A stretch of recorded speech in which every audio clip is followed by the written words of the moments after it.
नमस्कार साथियों, मैं नीरज कांति आप सभी का स्वागत करता हूं आपके अपने चैनल एनके ग्लोबल एजुकेशन पर। साथियों, इस वीडियो में हम देखने वाले हैं एनसीईआरटी क्लास 7th के चैप्टर नंबर 3 द दिल्ली सल्तनत को। बेसिकली यहाँ पर ये जो वीडियो है उसके अंदर दिल्ली सल्तनत के बारे में हम डिटेल में स्टडी करेंगे। आप यहाँ पर एक इंफोग्राफिक इमेज देख सकते हैं जिसमें आप देख सकते हैं कि दिल्ली सल्तनत का जो पूरा टाइम पीरियड है वो समय दर समय किस प्रकार से रहा। साथियों, दिल्ली सल्तनत की भारत के अंदर स्थापना होती है 1206 में और 1526 में जब यहाँ पर मुगल इंडिया में आ चुके थे तब तक यहाँ पर दिल्ली सल्तनत हमें देखने को मिलता है। इसके अंदर प्रमुख रूप से slave dynasty, Khilji dynasty, Tughlaq dynasty, Syed dynasty और लोधी डायनेस्टी जैसे वंशावलियों ने यहाँ पर शासन किया था। अब बेसिकली शुरुआत के जो कुछ शासक वंश थे वो टर्किश थे, यानी तुर्की से आए थे, और उसके बाद कुछ ऐसे शासक थे जो कि उनका ओरिजिन अफगान से हमें देखने को मिलता है।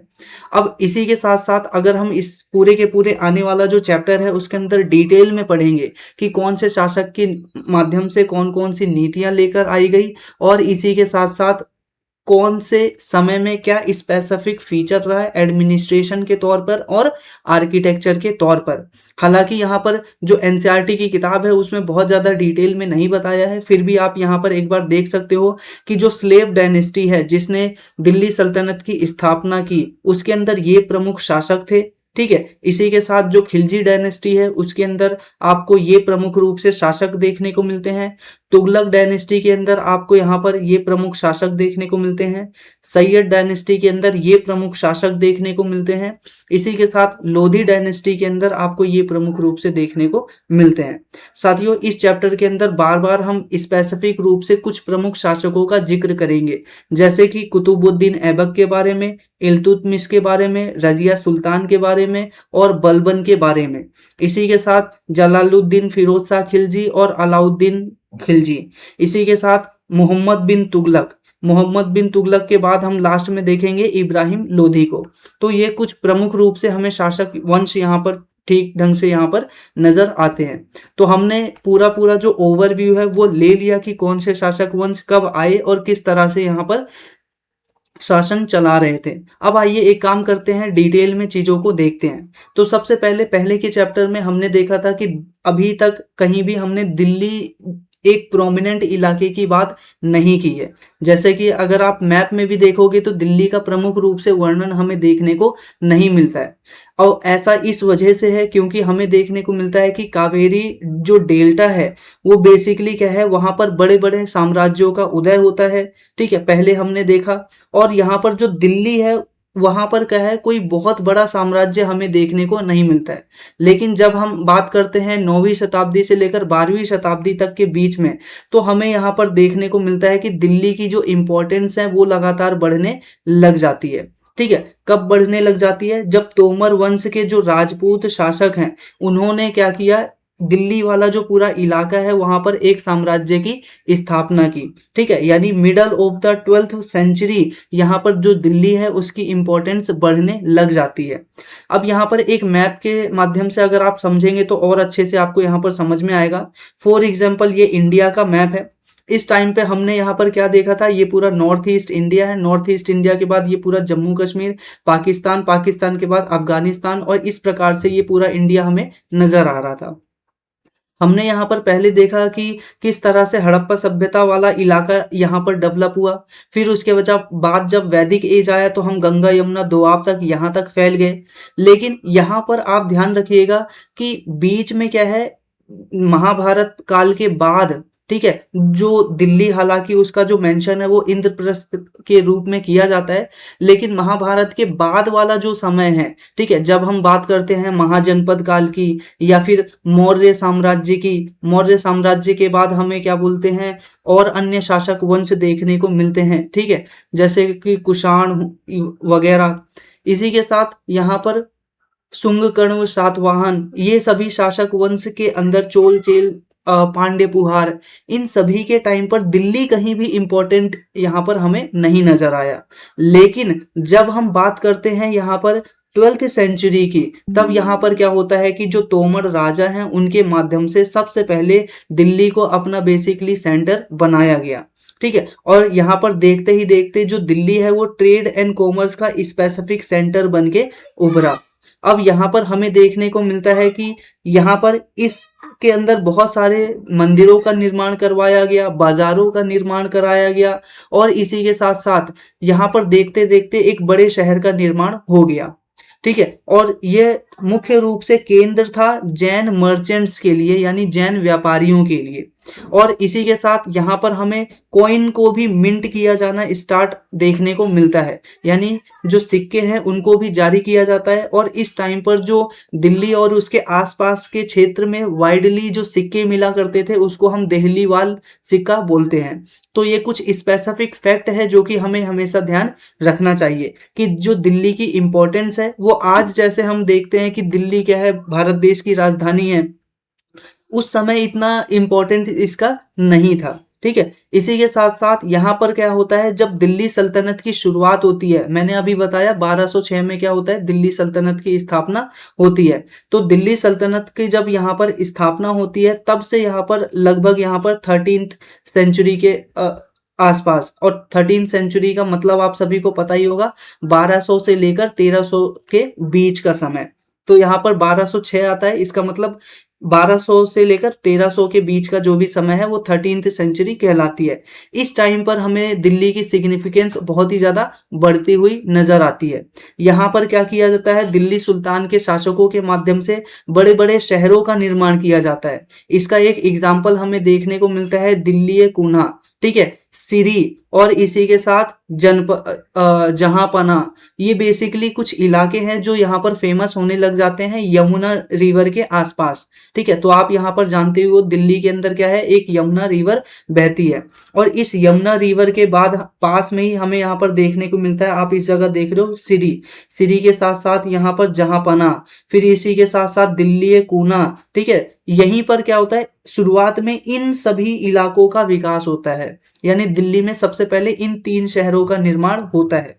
लेकिन बाद में जब और शासक वंश आगे बढ़ते हैं, जैसे तुगलक वंश आ जाता है, तब तुगलक वंश के टाइम पे तुगलकाबाद, आदिलाबाद, इन सभी एरिया को भी क्या किया जाता है, दिल्ली सल्तनत में शामिल करके यहाँ पर जो साम्राज्य है उसका विस्तार किया जाता है। फिर और भी हम लास्ट में शासक वंश हमें देखने को मिलते हैं, जो कि फिरोजाबाद, फिरोज शाह कोटला, कुतुब मीनार, हौज खास, ये पूरे के पूरे जो यमुना दोआब के आसपास पड़ने वाला जितना भी इलाका है, सभी इलाकों पर क्या है, दिल्ली सल्तनत की स्थापना हो जाती है। ठीक है। तो इस प्रकार से हमें ये पूरा स्ट्रक्चर नजर आता है। ठीक है। तो हमने यहाँ पर पहले ही देख लिया है कि दिल्ली सल्तनत के अंदर सबसे पहले कौन कौन से शासक आए थे। तो मैंने यहाँ पर बात किया था तोमर शासकों के द्वारा दिल्ली सल्तनत की सबसे पहले, नॉट दिल्ली सल्तनत, सॉरी, यहाँ पर क्या है, तोमर शासकों के द्वारा सबसे पहले दिल्ली को एक सिटी के रूप में डेवलप किया जाता है। ठीक है। वहाँ पर बाजार लगाए जाते हैं, वहाँ पर क्या है, सिटी बनाई जाती है, वहाँ पर बहुत सारे जैन व्यापारी आकर ठहरते हैं। ठीक है। और ये सारा काम हुआ था अनंगपाल के टाइम पर। ठीक है। 1130 से लेकर 1145 के आसपास तक का समय ये था।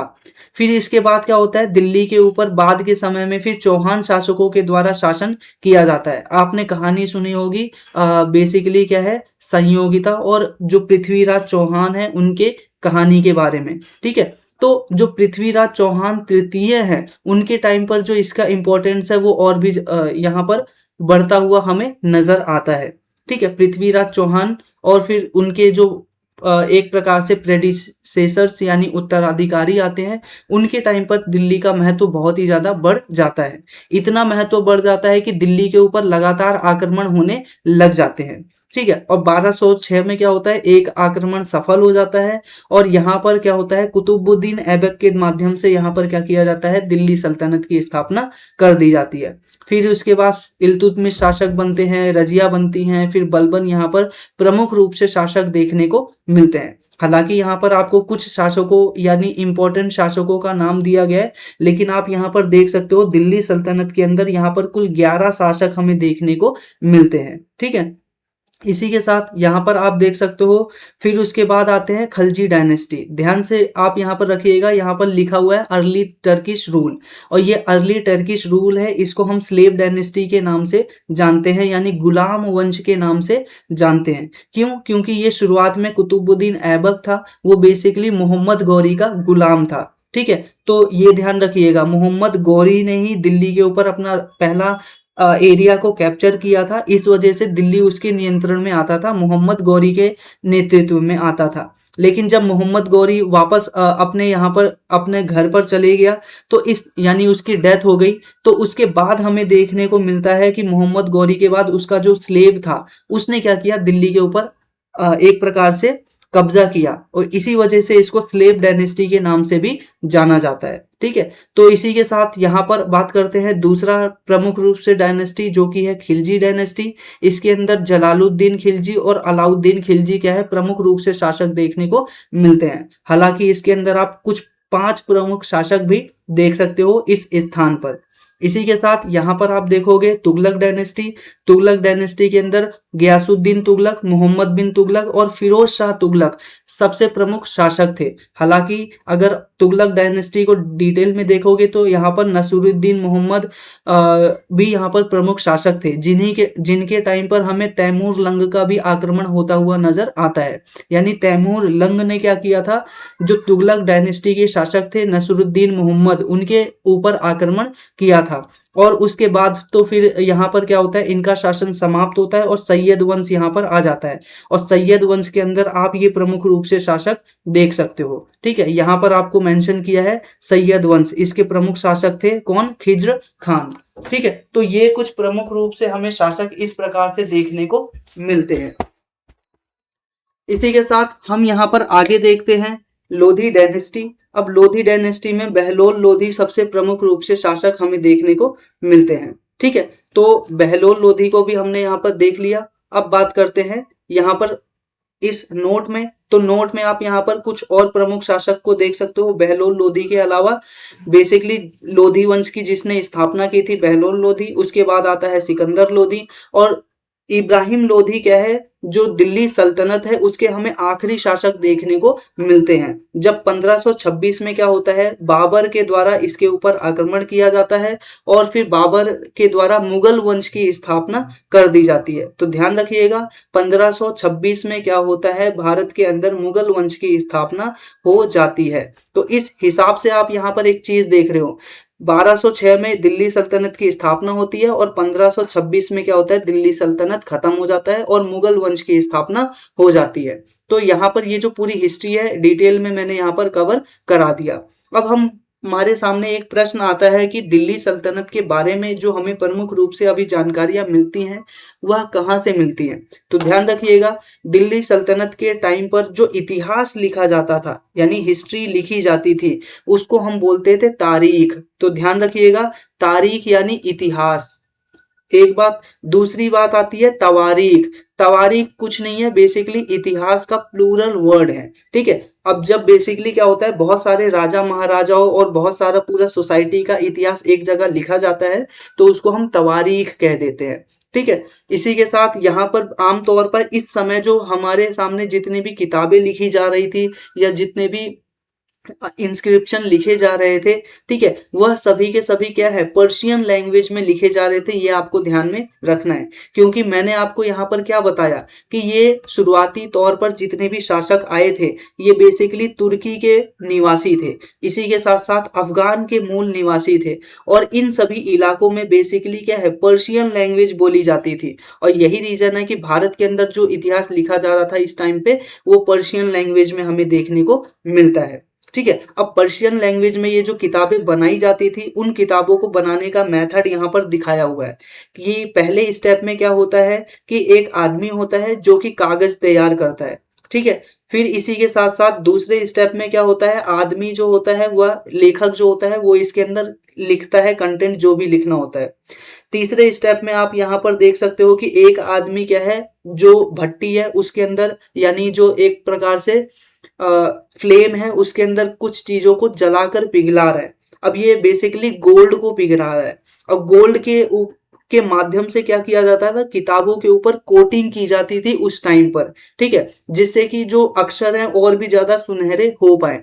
तो इस वजह से हमें यहाँ पर ये एक स्मेल्टर यानी गोल्ड स्मिथ देखने को मिलता है, जो कि गोल्ड को मेल्ट कर रहा है किताबों को और अच्छे से सजाने के लिए। और लास्ट में आप यहाँ पर जिल्द साज देख सकते हो, जो कि जो किताब है उसका जिल्द बना रहा है यानी कवर बना रहा है, ठीक है, जिसको आज के टाइम पे कवर बोला जाता है, उस समय बेसिकली पर्शियन लैंग्वेज में जिल्द बोला जाता है, ठीक है, ठीक है। और कई स्थानों में आज भी क्या है, इंडिया में आप जिल्द वर्ड सुना ही होगा आपने, ठीक है, कि किताबों के ऊपर जिल्द लगवा रहे हैं।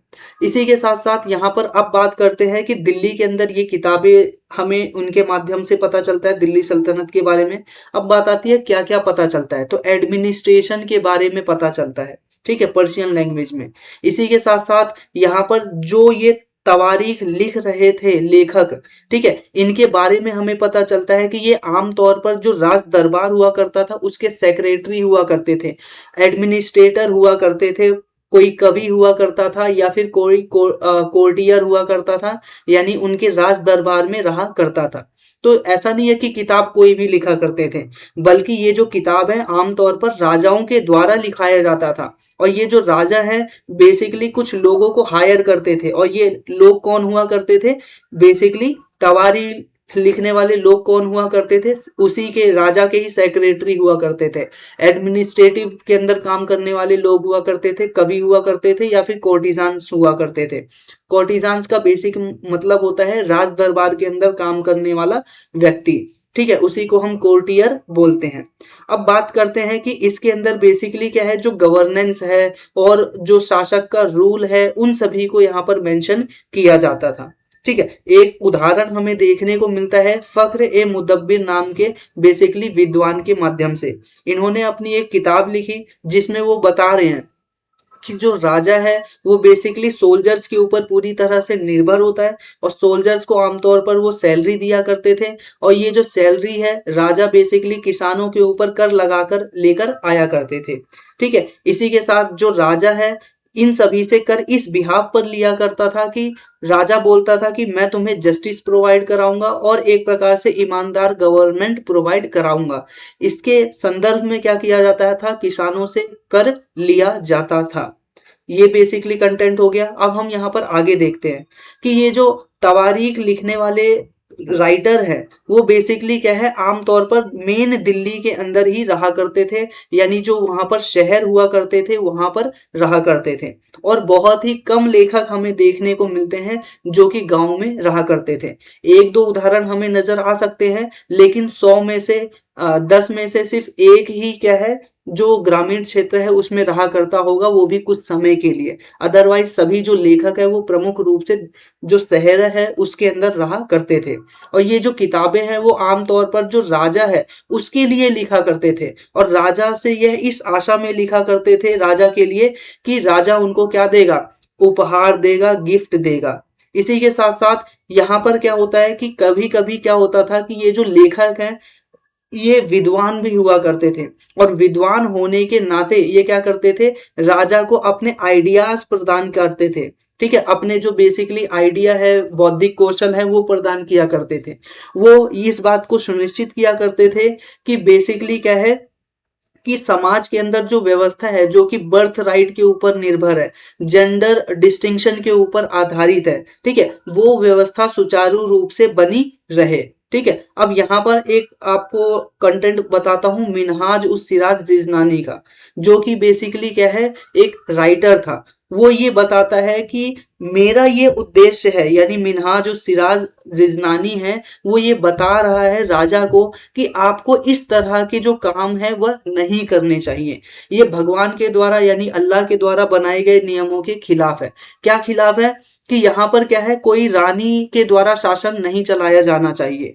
क्यों नहीं चलाया जाना चाहिए, क्योंकि बेसिकली जो ईश्वर है यानी बेसिकली उस समय का जो अल्लाह है, आज भी है अल्लाह वैसे, बेसिकली यहाँ पर ये बोला जा रहा है कि यहाँ पर जो हमारे धार्मिक ग्रंथ है उसके अंदर ये बोला जा रहा है कि जो ईश्वर है, अल्लाह है, बेसिकली उसका ऑर्डर ये है कि जो फीमेल होती हैं, वुमेन होती है, वो क्या है, मैन के सबऑर्डिनेट होती हैं, यानी उनका बेसिक क्या है, महिलाओं का अपना कोई एक स्पेसिफिक वजूद नहीं हो सकता, डिफरेंट वजूद नहीं हो सकता, बल्कि क्या है वो पुरुष के अधीन रहकर काम करती हैं।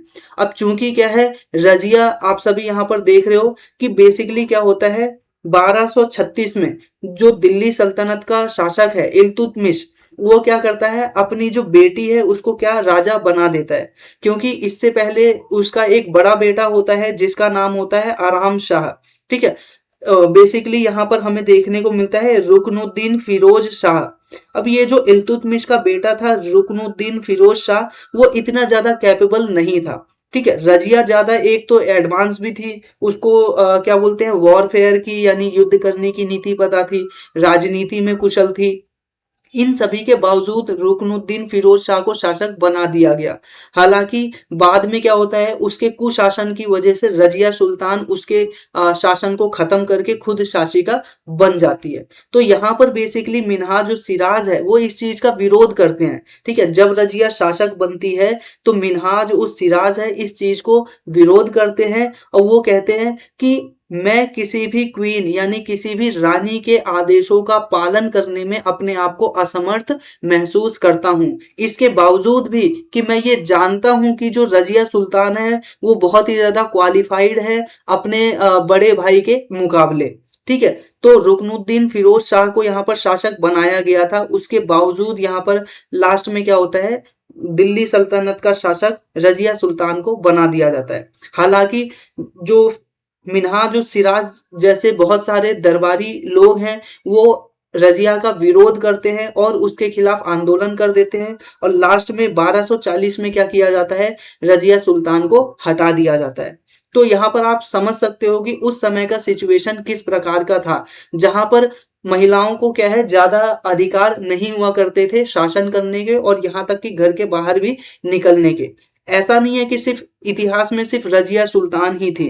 ठीक है, अगर आप और ध्यान से स्टडी करोगे तो पहला उदाहरण हमें रजिया सुल्तान का देखने को मिलता है, और रजिया ये बात जानती थी कि ये पुरुषों को महिलाओं को क्या है, जो पूरा एडमिनिस्ट्रेशन के अंदर काम करने वाले दरबारी हैं वो उसका एक्सेप्ट नहीं करेंगे। इसी वजह से रजिया ने अपने सिक्कों के ऊपर अपना नाम नहीं लिखवाया था, बल्कि ये लिखवाया था कि डॉटर ऑफ द इल्तुतमिश, यानी इल्तुतमिश की बेटी, ऐसा नाम उसने अपना लिखवाया था।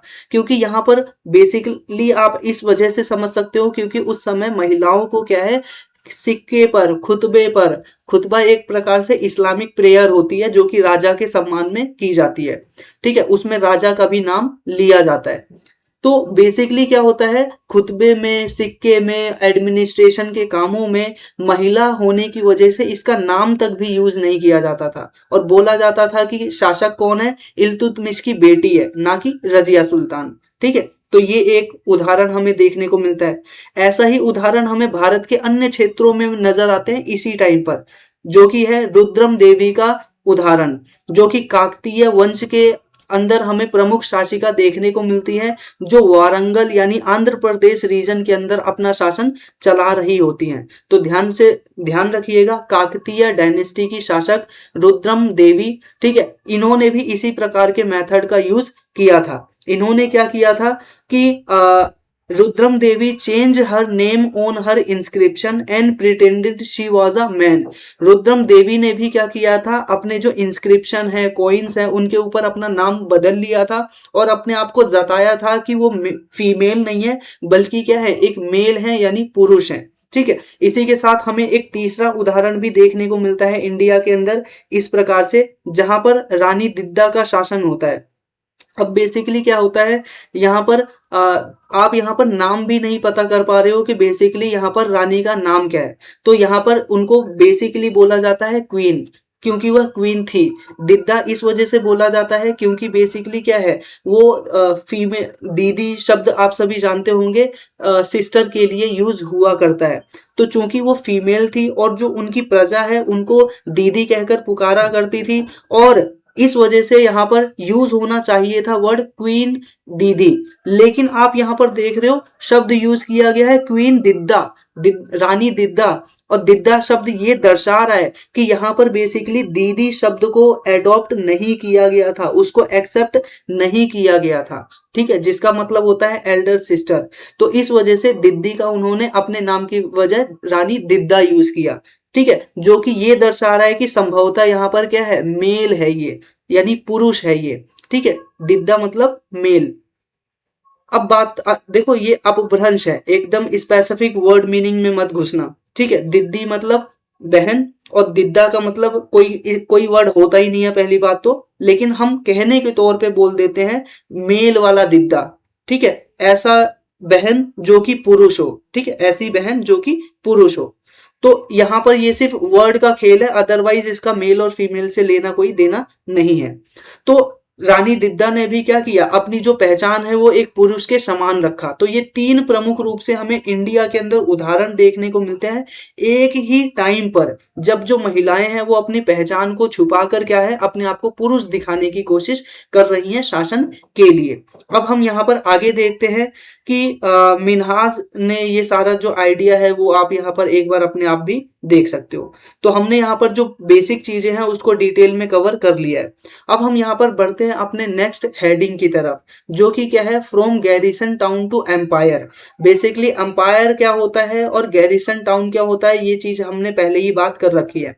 एम्पायर का बेसिकली मतलब होता है जब एक राजा का बहुत बड़े क्षेत्र के अंदर अपना शासन चल रहा हो, उसको हम एम्पायर कहते हैं। और गैरिसन टाउन हम उसको कहते हैं जब छोटे छोटे इलाकों में क्या है, किसी शासक का शासन चल रहा होता है, और वो छोटा छोटा टाउन है, उसकी विशेषता है कि वो चारों तरफ से किलेबंद दीवार से घिरा हुआ है, ठीक है।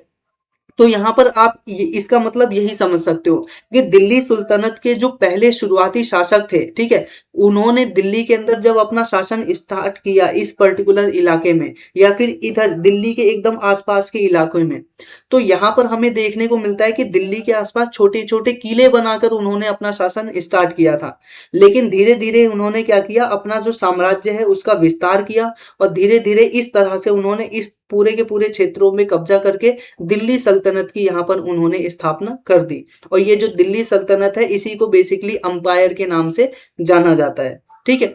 बेसिकली अब यहाँ पर हम बात करते हैं, दो शब्द यूज किए गए हैं, हिंटरलैंड और यहाँ पर गैरिसन। हिंटरलैंड का मतलब होता है, ये मान लीजिए पूरा सल्तनत है, और सल्तनत का जो बीच वाला इलाका है, ये वाला पूरा पर्टिकुलर इलाका, ये क्या है, हिंटरलैंड, यानी अंदर का भाग। और दूसरी तरफ यहाँ पर वर्ड यूज किया है गैरिसन टाउन। गैरिसन का बेसिकली आप यहाँ पर शब्द मतलब समझिए, गैरिसन का मतलब होता है किला यानी फोर्ट, ठीक है। तो फोर्ट जो है बेसिकली इसका एक्चुअल मतलब होता है गैरिसन का। तो गैरिसन टाउन का मतलब ये हो गया कि ऐसा टाउन जहां पर बहुत सारे किले हों, ठीक है। तो गैरिसन टाउन यानी छोटे छोटे किले बनाकर पहले ये शासन करते थे, लेकिन जैसे ही साम्राज्य का विस्तार हुआ तो ये अपना पूरा अंपायर बनाकर बैठ गए। किसकी बात हो रही है, दिल्ली सल्तनत की बात हो रही है, ठीक है। अब हम यहाँ पर आगे देखते हैं कि जो दिल्ली सुल्तनत का शासन था वो आमतौर पर जो शुरुआती टाइम की बात हो रही है, ठीक है, at the beginning of the empire we see that the Delhi Sultanate king was associated with only hinterland, ठीक है। जो दिल्ली सल्तनत है शुरुआती तौर पर संबंध रखा करता था सिर्फ और सिर्फ हिंटरलैंड से, ठीक है, जहां पर छोटे छोटे सिटीज हुआ करते थे, जहां पर ट्रेड और जो ट्रिब्यूट है, लूट और प्लंडर है, वहां पर ये सारे काम करके वो अपना जीवन यापन चलाया करते थे। कब बात हो रही है, शुरुआती तौर पर, बिगिनिंग टाइम पे। लेकिन बाद में क्या होता है, इनके द्वारा जब बहुत सारा लूट और प्लंडर कर लिया गया तो उन्होंने गैरिसन टाउन बनाना स्टार्ट कर दिया।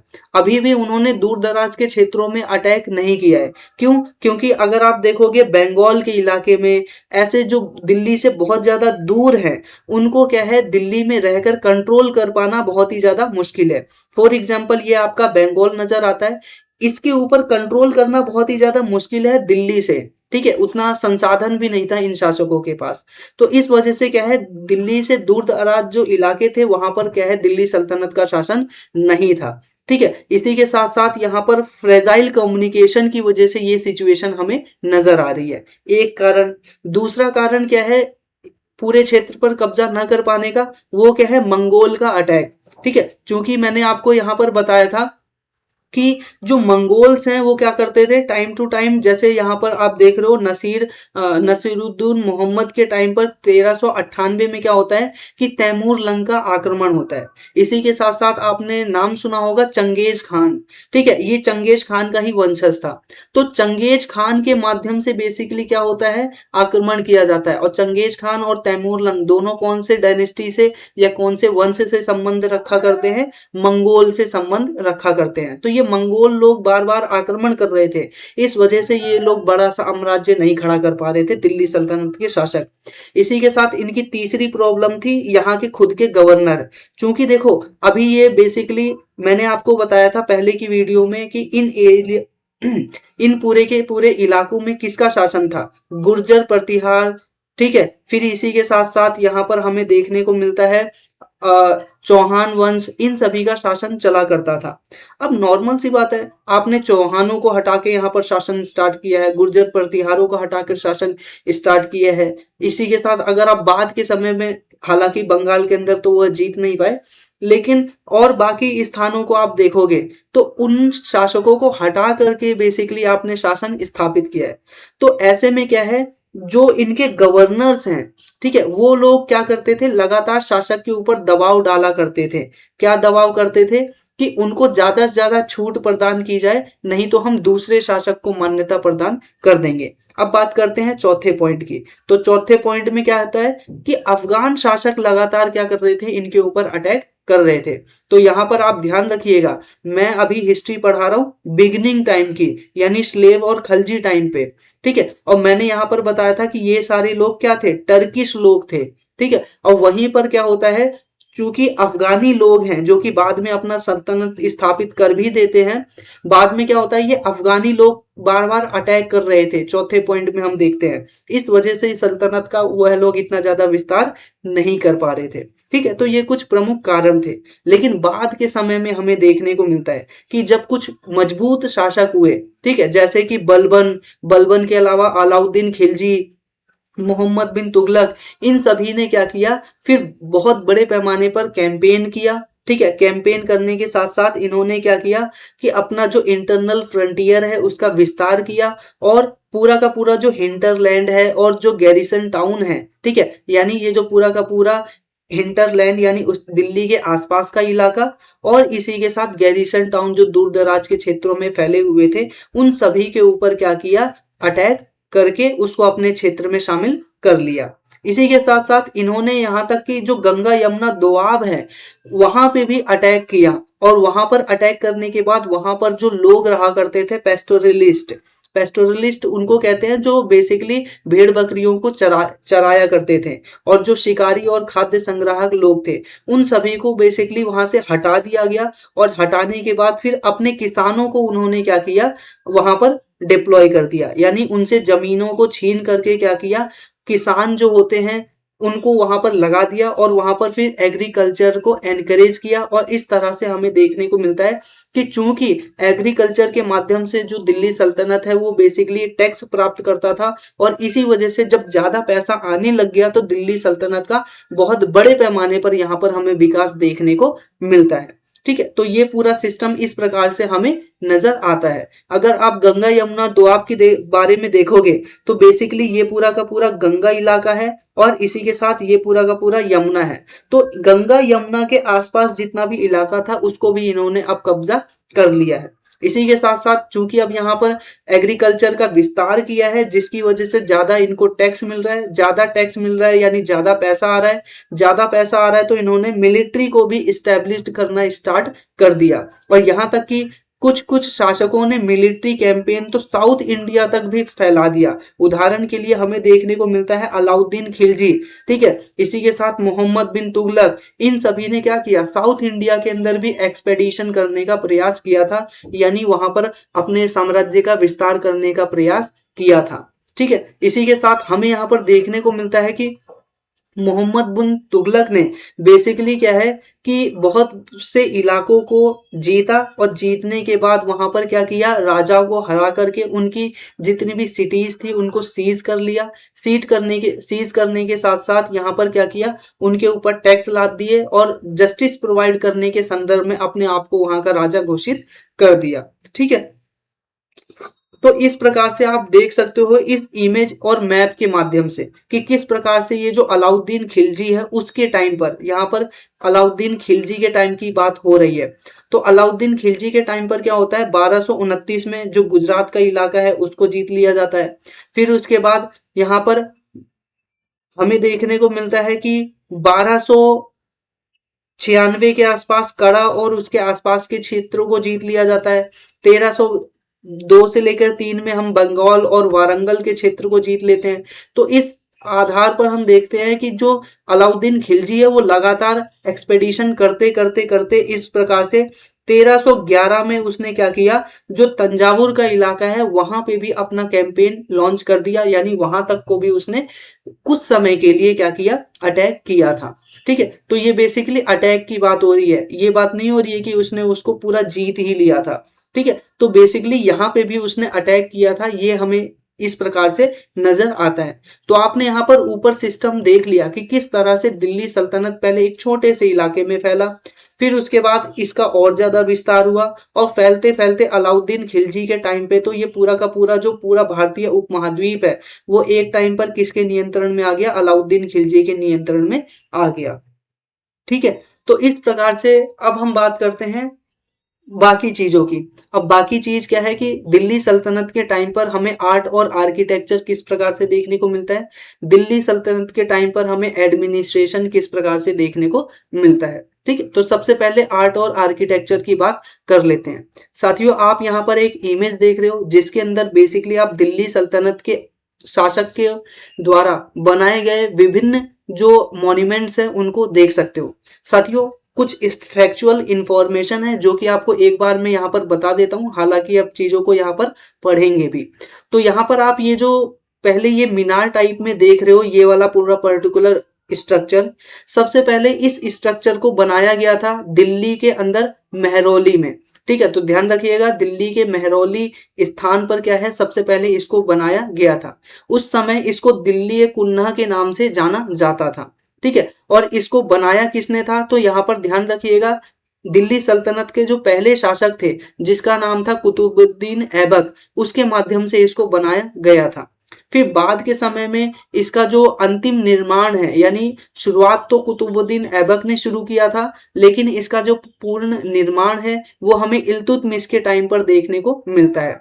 ठीक है, इसी के साथ साथ यहाँ पर आप एक स्ट्रक्चर देख रहे हो, इसको भी दिल्ली सल्तनत के बाद के शासकों के द्वारा तैयार किया गया था और ऐसा बोला जा रहा था कि जैसा ये मीनार आप दिल्ली के अंदर देख रहे हो कुतुब मीनार, उसी से उससे भी ज्यादा बड़ा मीनार यहाँ पर बनाए जाने का प्रोजेक्ट था। हालांकि कभी भी इसको क्या है एक प्रकार से ये पूरा जो प्रोजेक्ट है वो पूरा नहीं हुआ, इस वजह से आप इसकी अधूरी तस्वीर यहाँ पर देख सकते हो। बाद में क्या होता है, अलाउद्दीन खिलजी के माध्यम से यहाँ पर अलाई दरवाजे का निर्माण किया जाता है।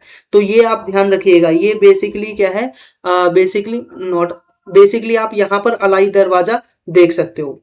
तो इस प्रकार से कुवतुल इस्लाम मॉस्क, अलाई दरवाजा, कुतुब मीनार, ये सभी चीजों का जो निर्माण है वो दिल्ली सल्तनत के शासकों के द्वारा स्टेप बाय स्टेप किया गया। ठीक है, अब बात आती है कि दिल्ली सल्तनत के शासकों के द्वारा सबसे बड़े पैमाने पर, ज्यादा बड़े पैमाने पर क्या होता है, मस्जिदों का निर्माण किया गया था। अब मस्जिद एक प्रकार का अरेबिक वर्ड है, ठीक है, जो कि बेसिकली ऐसी चीज को दर्शाता है जिसका बेसिकली मतलब होता है ऐसा प्लेस जहां पर क्या है ईश्वर की इबादत की जाती हो। इसी के साथ साथ यहाँ पर बेसिकली क्या है, एक लीडर होता है जिसको हम इमाम के नाम से जानते हैं। इसी के साथ साथ ये जो इमाम है वो खुतबा पढ़ता है, और खुतबा मैंने आपको पहले ही बताया था कि एक प्रकार का इस्लामिक प्रेयर होता है। ठीक है, अब ये जो इस्लामिक प्रेयर है वो मक्का की तरफ फेस करके पढ़ा जाता है, और यही रीजन है कि ये जो इस्लामिक प्रेयर है, खुतबा है, इसको जब मक्का की तरफ फेस करके पढ़ा जाता है तो इसको बोला जाता है किबला। तो ये कुछ स्पेसिफिक फैक्ट हैं, ठीक है, कि ये मस्जिद का डेफिनेशन क्या है, और यहाँ पर मस्जिद ए जामी, ठीक है साथियों, आपने दिल्ली के अंदर जामा मस्जिद का नाम सुना होगा, तो यहाँ पर जामा मस्जिद की यहाँ पर बात हो रही है। इस प्रकार के मॉन्यूमेंट का निर्माण किया गया था। इसी के साथ साथ यहाँ पर आप देख सकते हो एक दूसरा स्ट्रक्चर, ठीक है, जिसको मोहम्मद बिन तुगलक के द्वारा बनाया गया था। ठीक है, इसी के साथ यहाँ पर इसको बेगमपुरी मस्जिद के नाम से जाना जाता है। तो ध्यान रखिएगा, मोहम्मद बिन तुगलक के माध्यम से बेगमपुरी मस्जिद का निर्माण करवाया गया था। तो ध्यान रखिएगा, ये बेसिक फैक्ट है जो कि बार बार एग्जाम में पूछे जाते हैं। इसी के साथ दिल्ली सल्तनत के टाइम पर आप देख सकते हो मोठ की मस्जिद। अब ये हमने ऊपर पढ़ा था, ऊपर कौन सा मस्जिद है, ये बेगमपुरी मस्जिद किसने बनवाया, मोहम्मद बिन तुगलक ने। फिर इसके बाद यहाँ पर हमें ये जो मस्जिद है देखने को मिलती है मोठ मस्जिद, जिसको बेसिकली सिकंदर लोधी के द्वारा बनाया, उसके एक मिनिस्टर के द्वारा बनाया गया था। इसी के साथ साथ यहाँ पर हमें देखने को मिलता है एक मस्जिद है जो कि बेसिकली मॉस्क ऑफ जमाली कमाली, ठीक है, यानी जमाली कमाली मॉस्क हमें देखने को मिलता है, जिसको 1520 के अंदर बनाया गया था। तो इस प्रकार से आपको ये जितने भी मॉस्क हैं कब कहाँ पर बनाए गए, ये बेसिकली आपको यहाँ पर ध्यान रखना चाहिए। ठीक है, तो हमने आर्किटेक्चर के बारे में जो बेसिक नॉलेज थी वो हमने देख ली। अब हम बात करते हैं एडमिनिस्ट्रेशन के बारे में। देखो बेसिकली यहाँ पर आप चीज समझिए, अगर एक साम्राज्य को बहुत ज्यादा फैलाना है, विस्तार करना है, कंसोलिडेट करना है, तो आपको सबसे पहले एक अच्छे एडमिनिस्ट्रेशन की जरूरत होगी। और इसी एडमिनिस्ट्रेशन के माध्यम से आप बेसिकली जो रिवेन्यू है उसको कलेक्ट करेंगे। इसी एडमिनिस्ट्रेशन के माध्यम से आप अपनी जो मिलिट्री कैंपेन है वो करेंगे। इसी एडमिनिस्ट्रेशन के माध्यम से आप अपना जो एग्रीकल्चर है और अन्य अदर डिपार्टमेंट हैं, ठीक है, उन डिपार्टमेंट को क्या करेंगे, चलाएंगे। इसी के साथ साथ यहाँ पर जो पूरी प्रजा है यानी उसकी जो जस्टिस है, ये भी किसके, एक एडमिनिस्ट्रेशन के माध्यम से प्रोवाइड कराया जाएगा।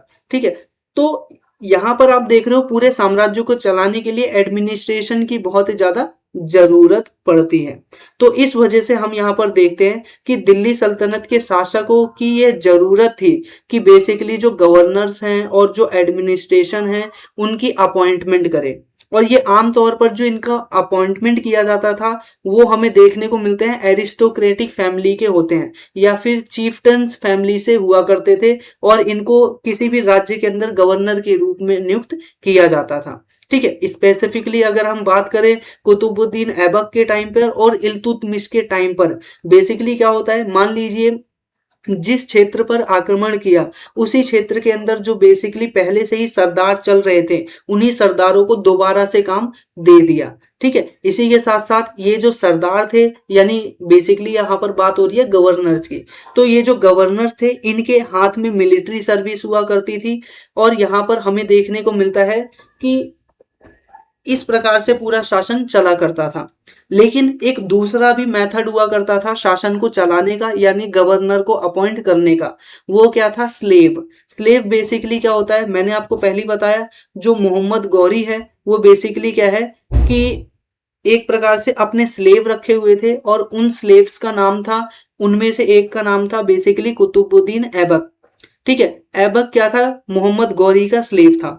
और यहाँ पर कुतुबुद्दीन ऐबक का जो स्लेव था उसका नाम था इल्तुतमिश। तो आप यहाँ पर एक चीज क्या देख रहे हो कि जो लोग हैं यानी जो राजा है वो क्या कर रहा है, अपने स्लेव को, अपने जो बेसिकली गुलाम को पहले तो वो गवर्नर के पोस्ट पे बनाता है, और कोई गवर्नर ऐसा भी हो सकता है कि बेसिकली क्या है, वह राजा भी बन जाता है बाद के समय में। उस टाइम पर जो स्लेव है उन सभी के लिए एक शब्द यूज किया जाता था, बंदगान। ठीक है, इसी के साथ ये जो स्लेव है ऐसा नहीं है कि इनसे हीन काम करवाया जाता था, बल्कि इनको इंपॉर्टेंट पॉलिटिकल जो एक प्रकार से पोस्ट है वो भी इनको प्रदान की जाती थी। फॉर एग्जाम्पल, एक ये जो बेसिकली कुतुबुद्दीन ऐबक था वो अच्छा मिलिट्री कमांडर था, इसी वजह से उसको बेसिकली क्या है, पूरा का पूरा सल्तनत उसको, दिल्ली सल्तनत उसको सौंप कर जो मोहम्मद गौरी है वो अपने इलाके में चले गया था, अफगानिस्तान चले गया था। हालांकि बाद में उसकी डेथ ही हो गई थी। तो ये सिस्टम हमें देखने को मिलता है। और अगर हम बात करें तो खिलजी के टाइम पर, जो तुगलक के टाइम पर हमें देखने को मिलता है कि ये जो बंदगान है यानी स्लेव्स हैं, ठीक है, वो काफी हम्बल बैकग्राउंड से आया करते थे। तो हम्बल का मतलब है बहुत ही गरीब बैकग्राउंड से आया करते थे, ठीक है। और ये जो स्लेव है इनकी एक खास बात हुआ करती थी कि ये अपने राजा के प्रति वफादार हुआ करते थे। लेकिन यहाँ पर हमें ध्यान देने वाली बात नजर आती है कि आमतौर पर इनको गवर्नर और जनरल के रूप में अपॉइंट कर दिया जाता था, और इस तरह से पॉलिटिकल इंस्टेबिलिटी भी बनी रहती थी, क्योंकि ये लोग कभी कभी आक्रमण भी कर दिया करते थे उल्टा राजा के खिलाफ। अब क्यों अटैक किया करते थे? क्योंकि देखो, जो स्लेव होते हैं या फिर जो क्लाइंट हुआ करते थे, उनकी खास बात होती है कि वो अपने राजा के प्रति यानी मास्टर के प्रति, जिसने उसको खरीदा है, उसी के प्रति वफादार रहते हैं। मान लीजिए इस मास्टर का आगे चलकर क्या है, जो बेटा है वह राजा बन जाता है, यानी उसके जो हेयर्स हैं, हेयर्स यानी उसके उत्तराधिकारी हैं, वो राजा बनते हैं। तो ये जो स्लेव है अपने मास्टर के बाद उसके बेटे की बात नहीं मानेगा, बल्कि उसके ऊपर क्या है, वो अटैक भी कर सकता है। तो इस प्रकार की सिचुएशन हमें यहाँ पर नजर आती है। इसी के साथ साथ यहाँ पर न्यू सुल्तान होते हैं, वह क्या करते हैं, इस वजह से अपने नए स्लेव को अटेंड किया करते थे, या फिर नए जो स्लेव हुआ करते थे उनको अपॉइंट किया करते थे, खरीदते थे। तो जब ये सिचुएशन आ जाती है कि पुराने स्लेव को हटा करके नए स्लेव को लाया जाए, और जब नए स्लेव की जो पोजीशन है वो ऊपर बढ़ने लग जाती है, तो अक्सर हमें क्या है, जो न्यू स्लेव है और जो ओल्ड स्लेव है, उन दोनों के बीच में टसल देखने को मिलता है, दोनों के बीच में क्या है, द्वंद्व देखने को मिलता है, ठीक है। तो ये कुछ स्पेसिफिक फैक्ट है जो कि आपको ध्यान में रखना है कि जो नोबिलिटी होती है, यानी जो पूरा का पूरा प्रशासनिक इकाई है, नई और पुरानी में दोनों के बीच में मतभेद हमें देखने को मिलता है। और इसी के साथ साथ यहाँ पर हमें देखने को मिलता है कि कई बार जो बहुत सारे एलीट वर्ग हैं वो अभी शौक हो जाया करते थे। क्यों हो जाया करते थे? क्योंकि आमतौर पर जो ये स्लेव हैं इनको हायर पोस्ट पर बैठा दिया जाता था, ठीक है। और ऐसा ही एक हमें उदाहरण देखने को मिलता है जब हमें सुल्तान मोहम्मद बिन तुगलक का टाइम हमें देखने को मिलता है। अब देखो, सुल्तान मोहम्मद बिन तुगलक का टाइम बहुत ही ज्यादा क्रूशियल इंपॉर्टेंट भी है स्लेव्स के लिए। पता है क्यों? क्योंकि मोहम्मद बिन तुगलक ने क्या किया था, अपने साम्राज्य के विस्तार के लिए और प्रशासन को अच्छे से चलाने के लिए जो जो आदमी कैपेबल था उसको बेसिकली अच्छे अच्छे पदों पर रख दिया था, ठीक है। और चाहे वो बेसिकली बैकग्राउंड से कुछ भी हो, अगर वो अच्छा काम करेगा तो उसको वो पोस्ट दे दी जाती थी मोहम्मद बिन तुगलक के टाइम पर। उदाहरण के लिए आप यहाँ पर ये बार बार एग्जाम में पूछा जाता है, इसको आप अच्छे से कहीं स्टार बना के अच्छे से नोट कर लीजिएगा, ठीक है। तो सबसे पहले नजर आता है कि अजीज कुम्हार वाइनर डिस्टिलर, ठीक है, जो वाइन बनाने वाला यानी शराब बनाने वाला एक आदमी था, उसको बेसिकली अपॉइंट कर लिया था मोहम्मद बिन तुगलक ने। इसी के साथ फिरोज हज्जाम एक प्रकार का बार्बर था, ठीक है, जो कि बाल बनाता था, उसको अपॉइंट कर लिया था। यहाँ पर मनका तब्बाक, जो कि एक प्रकार का बेसिकली यहाँ पर हमें नजर आता है कि लोअर एक प्रकार से ग्रुप से संबंध रखा करता था। इसी के साथ साथ यहाँ पर हमें दो गार्डनर्स भी देखने को मिलते हैं, जैसे कि लाडा और यहाँ पर पीरा, ठीक है। तो लाडा और जो पीरा है दो गार्डनर्स है, इन गार्डनर्स को भी बेसिकली उसने क्या किया था, अपने राज दरबार के अंदर अच्छा पद दे दिया था। तो आप देख रहे हो जो मोहम्मद बिन तुगलक है वो ये नहीं देखता था कि कौन किसकी क्या हैसियत है, वो ये देखता था कि कौन अच्छा काम कर पाएगा उसको वो पोस्ट दे देता था। यही रीजन है कि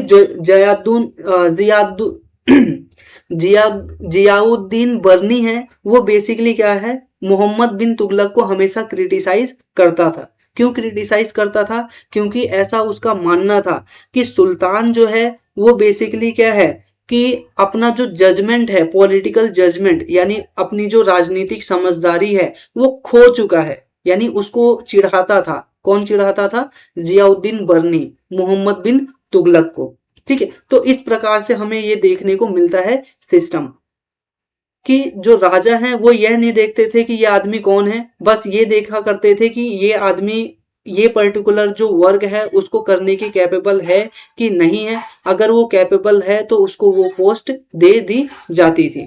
ठीक है, इसी के साथ साथ हम यहाँ पर जो अगला पोर्शन है इसको क्या है नेक्स्ट वीडियो में देखेंगे। ठीक है, तो ये जो सेकंड पार्ट है आप सेकंड पार्ट को भी जरूर देखिएगा, चीजों को यहाँ पर डिटेल में बताया जाएगा। ठीक है, और चीजों को डिटेल में बताया जा रहा है इसी वजह से इसमें समय लग रहा है, और आप यहाँ पर एग्जाम के लिए अच्छे से प्रिपेयर हो पाए इसी वजह से एडिशनल नोट और बाकी चीजों को यहाँ पर ऐड करके दिखाया जा रहा है ताकि आप अच्छे से प्रिपेयर कर पाए। ठीक है, तो मुझे उम्मीद है आपको अभी ये वीडियो पसंद आई होगी, और अगर वीडियो पसंद आए तो वीडियो को लाइक कर लीजिएगा, चैनल को सब्सक्राइब कर लीजिए और पूरी सीरीज देखने के लिए। इसी के साथ साथियों मिलते हैं आपसे नेक्स्ट वीडियो में, तब तक के लिए नमस्कार।